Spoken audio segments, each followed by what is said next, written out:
The FTSE 100 is an index of the top 100 companies listed on the London Stock Exchange by market capitalisation. It's packed full of household names that you will be familiar with, including HSBC, BP, Vodafone, Tesco and many more.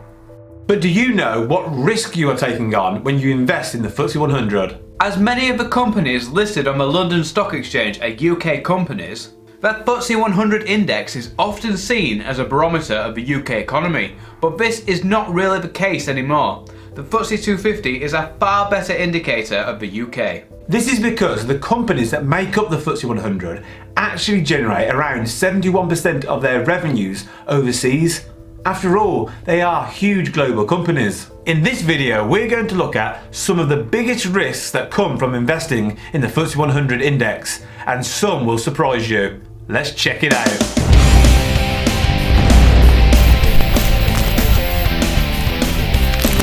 Welcome to MoneyUnshackled.com, the investment channel that sets you and your finances free. This is Andy, I'm Ben, and if you like what we say, hit the like button and click subscribe. Also, we have hundreds of pounds of welcome bonuses that you can snap up if you sign up to one of the investment platforms listed on the offers page of MoneyUnshackled.com. There's also a ton of investment articles on there that you can read while you're bored at work. The link is in the description below. Let's get into the video. Risk number 1. Little stock diversification.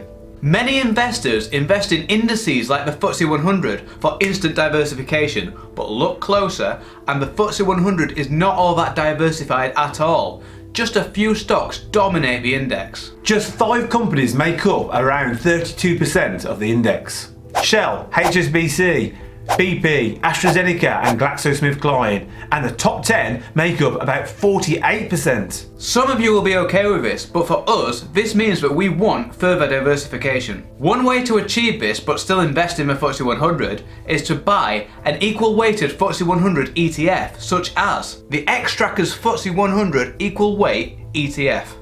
Risk number 2. Little sector diversification and no technology. This is sort of an extension to what we just discussed. Unless we are targeting a specific sector for a specific reason, then as investors we don't want to be overly exposed to just a few sectors. Unfortunately, the FTSE 100 has some serious overexposure to just a handful of sectors such as oil, financial services such as banking and insurance, and personal goods. What's worse is there is no tech. We don't have any Googles, Apples or Microsofts.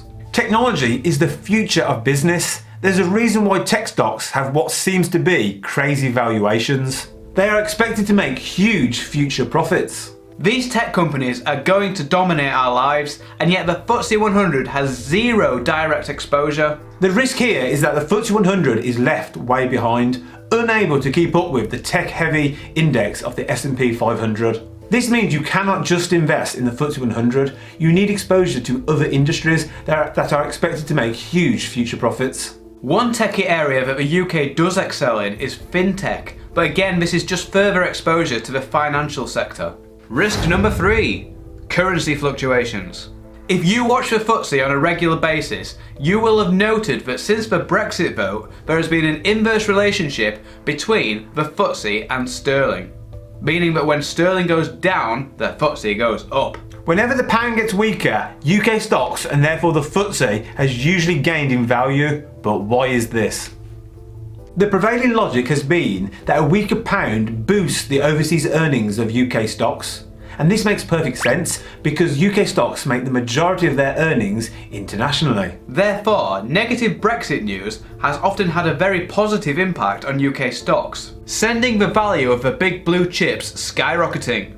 Another positive for those that hold the FTSE 100 or its constituents is that the relative weakness in the pound makes the UK stocks increasingly tempting for foreign investors, particularly US companies who are sitting on a lot of cash after recent tax cuts. Takeover bids can also send valuations skyrocketing upwards. Risk number 4. Brexit and a world crash. Other than the currency fluctuations just discussed, there is, in our opinion, an irrational fear that Brexit will somehow destroy the UK economy.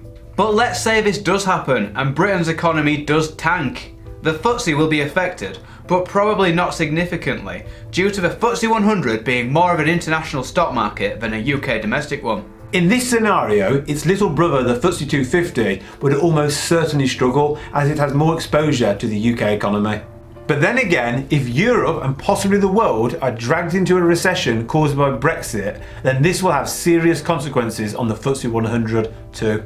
But it's always worth remembering that no matter what has happened to the stock market in the short term, it has always come back stronger. Risk number 5, dying industries. The FTSE has many old industries such as banks, oil and tobacco companies.